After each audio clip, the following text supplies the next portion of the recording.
Will the economy take generations to recover from the debt? Hello and welcome to the Mark and Pete Show.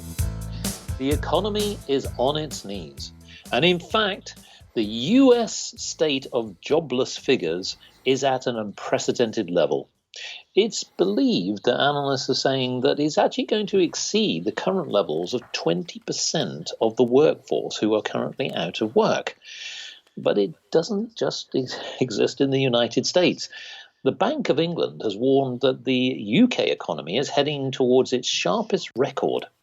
And as a result of the coronavirus impact, it would see the economy shrink by 14% this year, 2020. Well, it does look cataclysmic, as many people would say. What does it mean for people's jobs? What does it mean for businesses of all sizes? Now, also, many people are saying, well, that's all very well, those who are considering actually their next job move. But that's if you've got a job. In fact, we're just going through labour pains. The economy is having severe contractions and is about to give birth.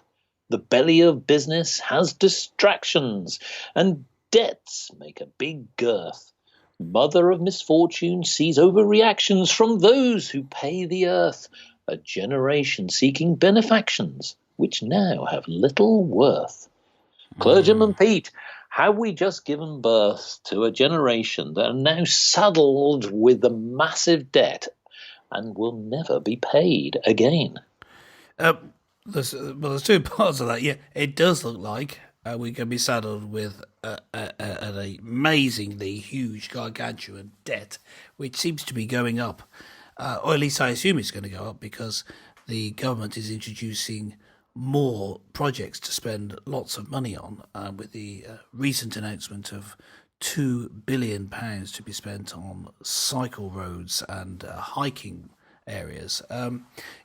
It does seem like we're going to have a huge debt to pay up, and it's such a huge amount. So many times the GDP that we're not going to be able to pay it off for a long time. So the title of this episode referred to generations, and I think that's right. It's going to be decades, certainly, before we put a dent into it. So I think there's a problem. The other thing that I think that caught you saying, Mark, was that we would we also spend long generations or a long time without being paid? Is that right? Is that what you were saying? Yes. Well, without being paid a wage, I think that's right. I think that the unemployment rate is set to really rise by a huge amount. Now, I've got one bit of research here that I was looking at in preparation for this show, which was David Blanchflower. I don't know if you looked at his research. He's from Dartmouth College. And now he was looking at the US and the UK. And he's saying, looking at the figures, and he was working on financial figures during the bank crisis in 2008. And he's saying that, in fact, unemployment is now rising at the fastest rate in living memory. Yep. And he suggests, looking at the figures, these are the figures I have. I don't know what you've been looking at because there's different bits of work being done. But he's saying around 21% of the workforce will become unemployed. Now that compares to, at the height of the Great Depression, 15% in the UK. Yes. So you can see it's significantly higher. So, I think that's what we've got to look forward to. So, good news, everyone. Bit of a light-hearted episode this week. It's going to be generations of national debt and of really not being able to get a job for large numbers of the population. So, whoop-de-doo. We're not... at least I'm not making a comment in this episode of whether it was right to go into lockdown. At the moment it seems that it was, and that's what's causing this, because of it's a government-caused depression, which is not unprecedented. Remember, you can have a depression due to a war. That's also a government decision. So it's a similar sort of thing as a war. So what are you saying from a businessman, Mark, from the business point of view? Yeah, so this is my prediction here is that no surprise that clearly I think the unemployment levels will rise. And I'm Yes. not just talking about in the United States or the United Kingdom. I believe globally you can almost Yeah. apply it Yeah. and overlay it to almost any country. Yeah. There is Sure. something that I want to park at the moment, which is around China. Because when we talk about debt, many countries are indebted to China. And we're going to talk about what does that mean and what do governments in particular and businesses think about now in terms of their relationship with the Chinese government and also those businesses that have once supplied them. Now, let's talk about the immediate prediction. So I think unemployment will go up, and I think it will carry on into 2021. So that's the first point. The second point is that I think that what we are trying to see, and this is where the rhetoric from Boris Johnson on the United Kingdom, Donald Trump from the United States are all talking and worrying about how do you get the engine going? That's the economy. Because for many people, the lockdown has meant that many businesses have remained stagnant. So I think that what's going to happen is that we will have this a very, very tough decision from governments to see when to unlock. We're already seeing it in some countries. Spain and Italy have already started to relax the unlock situation. But is that going to bite them? Because if we see the COVID-19 coming back, that could be even more damaging long term. So I think that there's some key decisions to be made by a number of countries over the next few months. Yeah. Sure. So here's my view on this. The engine, the economy, will take time to get back running to normality. And what I mean by that is that where all businesses are functioning, that's manufacturing, services, supply chains, education, all of the things that typically get the engines of the economy going. But the bit that matters, and this is the third part, which is the debt. And that's the bit that I think is going to take at least 2 generations to pay back, to wipe off. So you can almost layer over, whether you choose the United Kingdom or the United States, it's going to take a long time. Now, here's some thoughts to sort of back this up. In recent times, we just take the United Kingdom alone. Policymakers have voted unanimously to keep interest rates at a record low of 0.1%. Now, the Monetary Policy Committee, that's the MPC, sets the interest rates and was split as to whether to inject more stimulus into the economy. Now, 2 of its 9 members voted to increase the latest round of quantitative easing from £100 billion to £300 billion. Well, not that we have much of a debt, folks, but yes, let's just mount on a little bit more. Quantitative easing can work. But remember, we've seen this before, haven't we, folks? We've had quantitative easing since, many people are still recovering from the 2008, 2009, 10 depression that we saw when the banks went bust. And many businesses and many jobs were lost. This is at another scale. I think that what we're seeing is only on the surface of the impact to the economy and jobs and lives and so on. I'm going to make another bold prediction that there is something that, and again, I'll keep to the United Kingdom because we can talk about other countries, but the UK is facing its sharpest downturn since, yes, 1706, because apparently in 1706 there was an almighty crash where it contracted so much that it basically had to reconstruct the Bank of England. Oh. and when you think about how economies work, economies are very different because, of course, obviously, we're talking hundreds of years that have passed since 1706, and it's incredible because obviously we had wars, we've had wars since, the economy has moved up and down, the mechanisms of business are very, very different. But what I think is we're actually seeing something which is almost really astronomical in the sense of the peak of debt. And this is why I think it will take a long time. Now, having said that, folks, I actually think there is an opportunity because I think that what most businesses will have to do is rethink about how they go to market and how they think about labor and how they start to use skills and talents in a different way.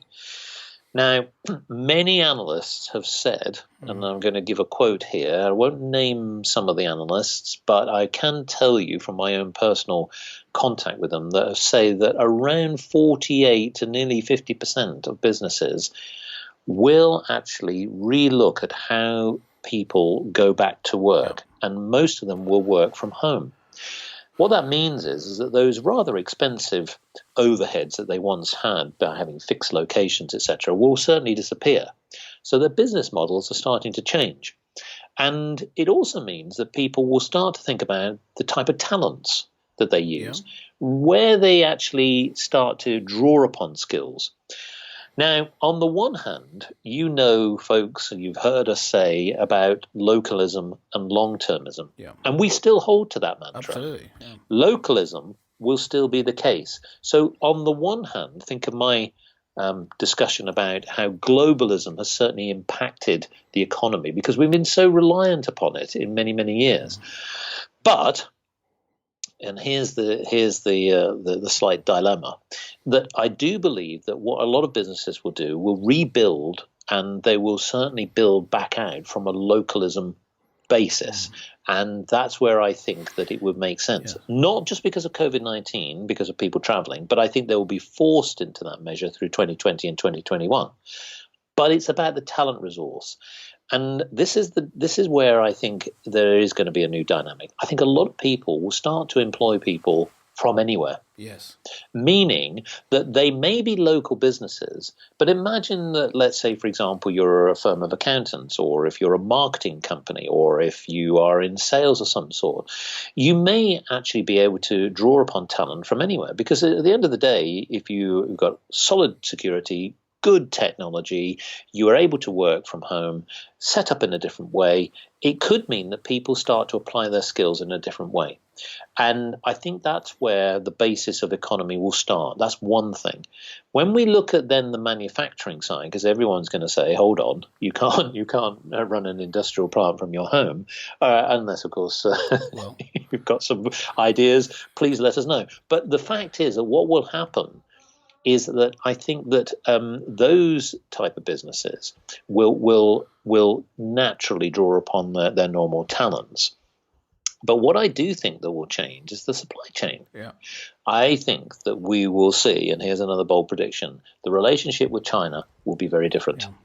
And I think that what we will see is that places like India will become, if like the basis, should we say, from how China has supplied, cheap goods. And I know that many people won't like this, but there will be, and unfortunately, the powerhouses of the big brands that we see across Western Europe and the West in the United States will be looking, and unfortunately, economy drives things where they look to sources to build on margins with the cheapest labor.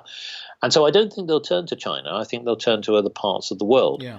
And so overall, what I think is happening is we'll see a dramatic shift in the way of working.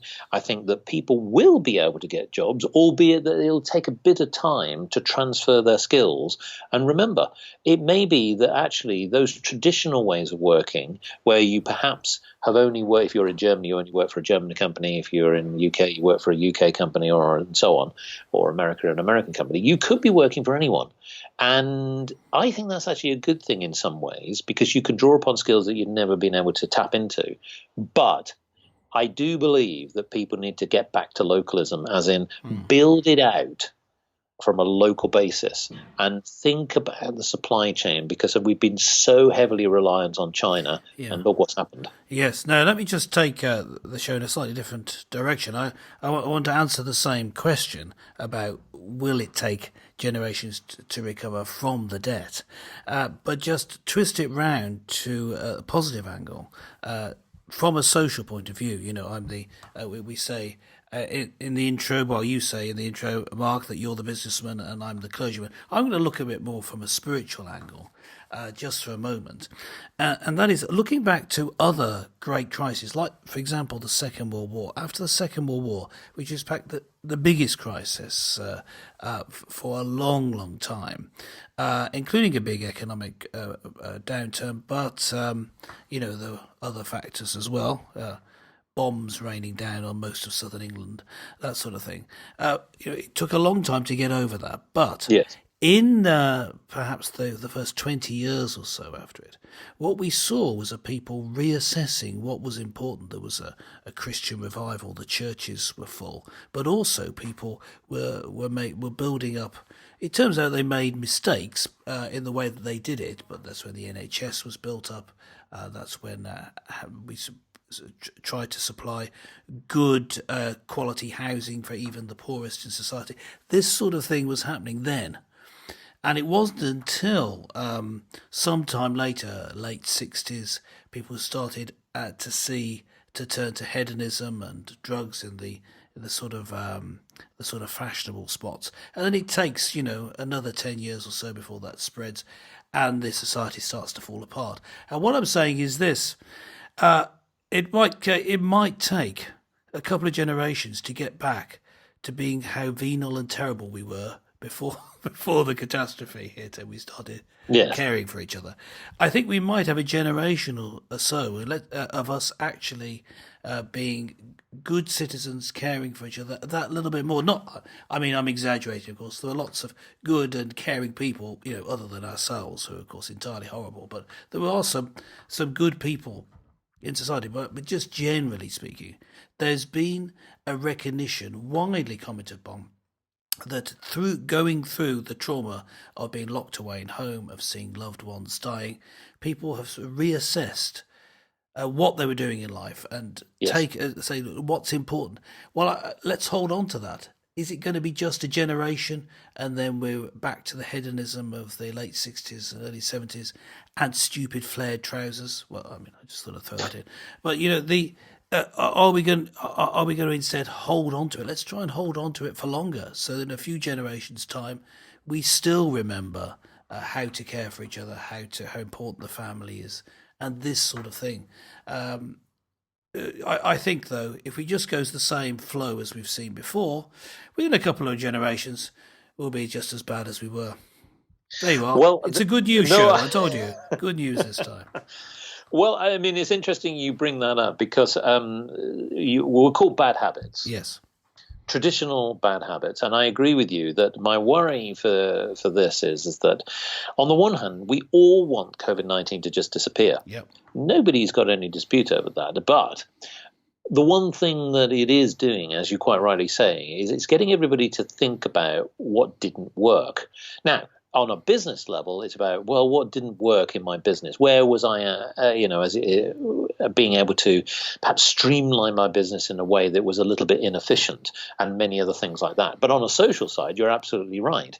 Are we going to get those hedonistic days when people just went guzzling beer every 5 minutes and champagne parties and so on, and that was just Clergyman Pete. But the fact of the matter is that, yes, I think there are a lot of people who were perhaps getting themselves into too much debt, driving 4x4s. Did they really need those sort of cars? Did they really need to get themselves into debt just to have that extra holiday? Did they really need to do things that perhaps maybe this COVID-19 has stripped away to the bare minimum of living to say, okay, now rethink the way that you go about your life, because an unlock gives people opportunity, and I say that in the nicest way, in the sense it's an opportunity to go back and think about what matters, what really matters most, as in true value, where it makes a difference to you as an individual, to your colleagues, to your family, to people, your neighbors, people in society. And I think that one of the things that some people are starting to predict is that people will go back into society. They will want to embrace that interaction. We're social animals. We want to have that handshake in business and interact and get back in that fashion. We want to, on another hand, get into cinemas, be entertained, be in theatres, etc. But maybe I think that there needs to be perhaps a little bit more modicum in terms of the way that we go about it. Indulgence got ourselves into debt, and too much debt. So we've been talking about country debt. But Yes. actually, many people have got themselves into financial Yeah, debt, that's true. themselves personal debt. Yeah, absolutely. And this hopefully, one thing, if we can see any glimmer of light, is getting people to reappraise what this means for them in their life. So I agree that I would like to see more people do more in the community, do more with the churches, maybe go along and actually, listen to what your local vicar has to say. Who knows? Well, you Yeah. never know. They might have Some of them something make sense. sensible to say. Me not included, but yeah, some of them make sense. Yeah. Yeah. Yeah, exactly. And things like that. And again, when you think about when you put your hand in your pocket and you think, do I really need that extra gadget, or do I need to put myself in debt? Can I really afford it? Do I need all these credit cards? Those are the sort of things that I think that people are questioning more and more. Yes, I agree. I think that we will see changes also, though, in society on perhaps a more surface level, but still be interesting to observe how people do different things. There will be, as has often been said, I don't know who first said it, but it's a phrase that encapsulates what I believe we're going to see happen. There'll be a new normal as we come Yes. out of lockdown. Yes. And that's going to take some time. I don't know whether it'll be generations for this, the recovery, but I think we're going to be behaving differently. We're not going to be crowding into coffee bars, and we're not going to be behaving quite in the same way, purely because people will be more nervous about. Yes. Enough people will. They be certainly more will nervous. for the next year or two. I agree with you. So that won't take generations. It'll as you say, be quite a lot quicker than that. But that could see lots of small businesses just disappear. It will. In fact, we're seeing whole chains of coffee bars looking like they're really on the brink. There may be, I mean, I haven't researched it. There may be some that have already gone out of business. I don't know, but that's going to be a short-term effect, though. That's not going to take generations. But what you're talking about is our hope for the future is that having learnt from this, will we take it forward through the next generations? What we've learnt about what's important, what's at the heart, what's important in life, and then change in a positive way. I mean, people say there's a saying used cynically, saying, "Don't let a good crisis go to waste." But you can use it in a non-cynical way. Learn from the bad times, such that you live better in the good times. Yep. And listeners, what do you think? I mean, do you think this is now an opportunity for a generation and the next generation to actually think about the way that we work, we live, how we play, and what it really means in terms of now building a more fairer and more perhaps reserved society, in the sense that maybe what we've been experiencing over the last 25 years hasn't been ideal. Some cynics may say nothing's going to change. Well, we would love to hear from you. Why not log on to markandpete.com and let us know your thoughts. Well, thank you for listening, and join us again next time for more colourful conversations with Clergyman Pete and Businessman Mark.